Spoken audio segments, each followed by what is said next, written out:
I had somebody message me and say, hey, could you show a close-up of the rest of the collection and what you have? So that's what I'm going to do. So I have a few things here I can show you guys without completely embarrassing myself by showing off the rest of this area. So I keep a lot of different things here that are just part of my collection. I've been collecting for years. I have so much shit. And there's a plan for a lot of this. Most of this down here is starting to get organized finally. Thank God for IKEA. But I collect everything from like giant robots, which, you know, like I am a sucker for robots. I have been. I was raised on anime. I love the Jurassic Park line. So, and then I love mini arcade machines. And then I collect a lot of things like Supernaturals. And here's my collection of He-Man stuff. And then let me see here. I can zoom in, right? I can't. I'm doing this one-handed. Ugh.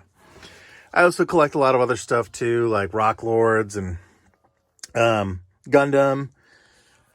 I'm a sucker for a lot of different video game paraphernalia, Stormtroopers, more Gundam, laser tag stuff, the Kenner Aliens collection. I have an original Nintendo game holder here.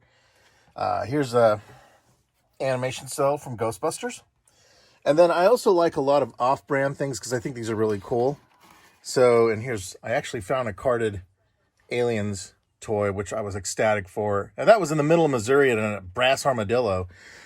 And I managed to get this. This is something called Planet Fighter. If you look at this, the reason this form factor looks familiar, if you're into Transformers, there used to be a line called Jump Starters, and they were Autobots. And this is basically bootleg versions of it by a company, I believe, out of India called Simba.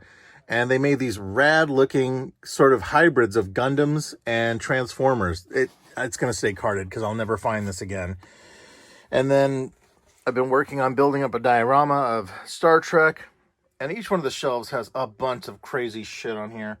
Just a lot of different things throughout. I'll show you guys this. So this is in a bit of disarray. But I was slowly building a version of where I had once worked out of a line called The Cubes, which was an office toy line from Archie McPhee Toys. Hilarious. Okay, and now back here in the back of the studio, I've got some other stuff. Like, I collect an eclectic amount of things, and most of this stuff was from my childhood, but I've bought some stuff over the years. One of my prize collecting points is this wood-carved toy. I'll take it off here. I think, look at this. I got this. I believe the artist is based out of Indonesia. And I fell in love with this when I saw it. And it fits oh so snugly in this little container here. And then this is a Mazinger I picked up at a show not that long ago, an import version. Just a bunch of different figurines like that throughout my collection. This is my original laser tag set from when I was a kid. That is the vest I wore. Those are all the parts and everything from it. I love that to death. And then, let me see here. Still got the light on. I'll zoom in up here on this stuff. Okay, up here, I've got a bunch of different collections of my video games all up through here. So those there are ornaments for Super Mario Brothers and the Princess that were sculpted by my buddy Jake Engel, who works at Hallmark. And then that right there is an incredible action figure. I can't get to it right now because I've got a bunch of shit in front of the shelves, but that is a 3D printed, fully articulated action figure made by my buddy Mechazone, David White. If you're not following him, you're missing out on an incredible 3D printing artist. That is not resin. That is filament that man hand works down into some incredible shit. The head moves, the arms have multiple shoulder and elbow and wrist articulation. It is absolutely insane. Let me see here. Now I got a bunch of Switch games. The Matrix collection set that came with a bust of Neo. Let me see here. There's a bunch of other jump starters right there. You guys probably know what I'm talking about now. And then there are some more knockoffs down there, including some Dinobot versions and then some other ones there. Right here is the laser tag rifle, the hat, an elven helm. And then this is where I'm still working on organizing a lot of this stuff up there. So that's kind of a preview of what's back here. This is a weird story right here I'm going to share with you guys. So that shirt is a Zaxxon shirt. It was my very first shirt that was based on a Sega property I got as a kid. And that is the shirt I got my ass kicked in. I've only ever worn it twice. I wore it once to school. On the way home, there was a kid that was visiting his cousins and had come to school that day. And I found out about that later. Long story short, I guess he was picking on my buddy, and I decided, having never fought in my life, to go and stand up for him, and I got my ass handed to me. Yeah, it was horrible. And so he tore the shit out of it, and I literally got stomped. There's no happy ending to the story, except my mom had to step in for me. She came out to my front lawn from the house and made the kids leave, and I got made fun of mercilessly. Well, anyway, the reason that shirt's in there is because I didn't know that my mom, who had washed it, she tried to get most of the blood out of it, and it did come out. And I put it back on, and I was horrified to realize that the collar had been torn, a sleeve was pulled off from it. It was fucked up. So that was the second time I wore it, and I quickly took it off, and I was going to throw it away. Well, when we were going through stuff back in the house, my mom was going through some boxes and found that and gave it back to me. And I was like, well, now I'm a Sega collector. So if you hadn't noticed over here, I have a bunch of the systems. These are all my original ones. Different ones I have, including the Pico down here and the Dreamcast down there. Those are the display ones. Anyway, back to this shirt. She saved it. And so I got a shadow box for it, and I pinned it back up, and that is a memory for me now. I've never been able to find this shirt again. And Zaxxon, the reason that was so important to me was that was the very first arcade game I played. It was in a laundromat when we were overseas in Aviano, Italy. And then most of my shelves over here on this side of the office and display area are crammed full of things that still need to be organized. There's a lot of really wild and rare stuff in there. Like, I have some play sets in here from some very rare lines that I have yet to properly display, but this is supposed to be my Lego sets here. These are the Lego kits I'm talking about. I never get finished up. I have a bunch of artwork to hang up. That's my small R2-D2 collection there. Love astromech droids. So I've got a lot. There's one I'm still trying to find from my childhood that's stored somewhere. Now right here is all the shit that I ever did voiceover for Hallmark. So I can't get to the case right now, and I'll probably do a whole video about this while these things are still working and while they're still good. So my start, when I got brought on to Hallmark, this character up here is Charlie the Yeti. You can occasionally find him on eBay and stuff. He was an animated character. I did not get the chance to do the animated sequence for the cartoon that they released for Polarific because they hadn't finished my audition yet, and they had hired an outside voice actor. Cost them a lot of money, and I was able to do the voice. It was a very simple, grunty voice, but I brought more character to it, so I ended up replacing him.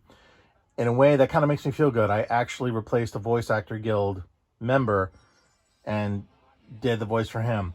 The rest of these are other things that I had, not that, but other things that I had voice over aspects with, and all the collectible stuff that had that particular character. That is the very first character I ever did, and I loved it. Then after that, I ended up doing, this one has me as a Hispanic sounding elf, and then I did two different elves here, a Scottish one, and I think an Indian one, and that one they nixed really quickly. It did not test well. No one had a problem with my accent. It was when they found out that I wasn't properly Eastern Indian, which I was like, no, that's totally cool. There was a weird line going on with voicing at that point in time. And then that back there is a very, very rare prototype, an extremely rare prototype. That is Polarific's Story on the Ceiling. That is a projector that when you fire it up, it projects a screen or an image onto the ceiling. And the way that it works is it runs on a couple batteries, and it had some cartridges you would insert, and it would tell those stories. That is one of 3 prototypes, I believe, that exist. This one is boxed. I am a little bit reluctant to admit where this came from because I didn't receive this until after I had been let go. And a mutual connection between the company and me reached out to me and asked if I wanted this. And I didn't pass up. I didn't know what they were talking about at first because I had only ever seen a picture of it in an email. And then I thought, okay, that's cool. They had a room that forever was locked. If you didn't have any business being in there, rightfully so, you didn't get a chance to look at this stuff. So that is where that came from. It is absolutely one of the pride and joys I have as far as prototype toys that I own in my collection. I don't know what the cost is. I don't care. It is extremely rare and probably the only one that exists like this. Speaking of prototypes, I'll show you guys this before I get on to the rest of the video. Let's hunker over here. So let me show you this bit here. So yeah, I have some other really nice cool stuff here, but this, The Last Starfighter. So for any of you that know anything about The Last Starfighter, there was no actual releases of the figures. This is the only, from what I understand, semi-official releases of these figures. The card backs and everything are real. Those are resin cast figurines that are meant to look like the original prototypes. And there's two other figures back behind it. I can show those later. And that, I got these from a toy store, Lobo Collectibles, in Australia. The shipping alone, the waiting, all of that terrified me. But this was such an awesome and unique circumstance to be able to get that. And I managed to get 50 out of 100. So all three in this set are number 50 out of 100. I think there was a second release with different colors. There was another edition of 100, but there's only 200 of each character and 100 of each particular colorway that exists. That's why they're sitting in those really nice, expensive acrylic containers. And let me see here. What is another thing I'm going to show you real quick? So this is a small pride and joy. Some of these are pretty rare. Most of these are, but they're all modern, okay? So I want to start off with that. This is my small Dark Crystal collection. When I was a kid, this movie was fucking everything for me. It was just, I couldn't believe it. It was so different from anything I had seen Jim Henson do, and it is truly a masterpiece. I loved the new Netflix series and was really upset that they didn't do more with it. So what you're seeing here is there is a card back from Reaction that has the original line on there. There's the Chamberlain, who was one of the hardest ones to find, Agra. And then there's the cast of the new ones in the back and some of the original figurines back there as well too. And then one of the Mystics. There is a chunk of the Dark Crystal itself there. And then there is, this is really bizarre. This is an alchemical offering that it's a scent made to smell like what the world of the Dark Crystal would smell like. And it's kind of a trip. It actually smells like motorcycle leather and like a lot of herbs, but it's pretty rad. I just kept it for the branding of it. And this was officially licensed.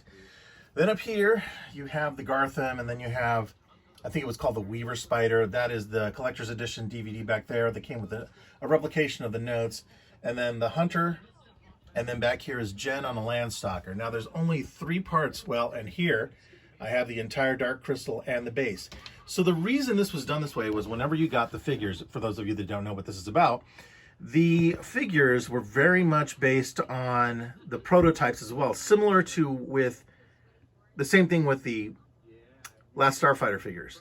So these here, especially the original ones down here, were made to look similar to the original releases. And the original release, you also had a Build-A-Figure option. A lot of people overlooked that. They thought that was something recent, like in the 90s or something. No, this went all the way back where you could basically build the crystal. And I always, that was even something that was backed up. There's a wonderful book called The Toys That Time Forgot. It's up to like volume 3 or 4. And it is stunning how they cover this. And it is just crazy, crazy fucking awesome. So anyway, so these figures, I was really sad that a second series didn't come out because I was hoping for more of these. I keep hoping that I'm going to hear either from some toy company, probably Super 7. They'll maybe pick up the charge and do this again. And I had mentioned earlier that I was missing 3 particular members of this collection. And these are really 2 collections in one. But the first thing is, so just like there's Jen on the Landstrider, there is also, and her name, just Kira, her and one of the Gartham. But the only way to get Kira, which I do have here, but not the one I'm looking for, there is a version where she has the wings, similar to that, whenever she and Jen fell off the cliff, if I remember right. My brain is kind of muddling. And she showed that she had wings. So that version was, I believe, the SDCC version, and goes for $300 to $500 easily, if not $1,000 anymore online. The other part, which came with that particular gen right here, the original gen release, was, and I should have checked the packaging, but the problem was Reaction Figures have always had an adhesion issue with their packaging.